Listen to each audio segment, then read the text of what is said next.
Doğa otur. Anneciğim oturarak kay. Hayır düz kay düz. Düz otur.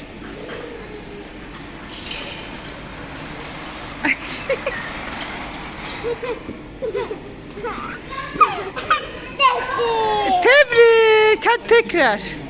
Bırakmıyor.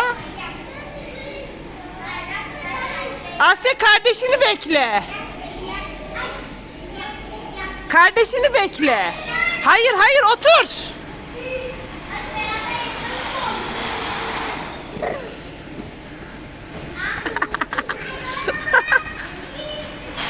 Asyacığım.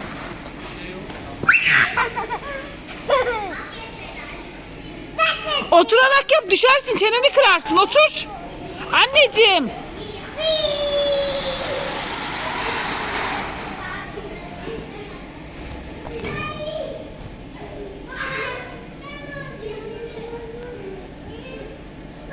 Asya tekrar oturarak kay hadi.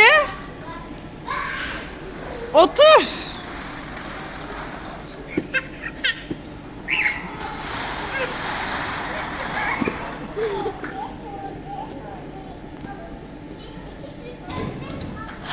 Asyacığım.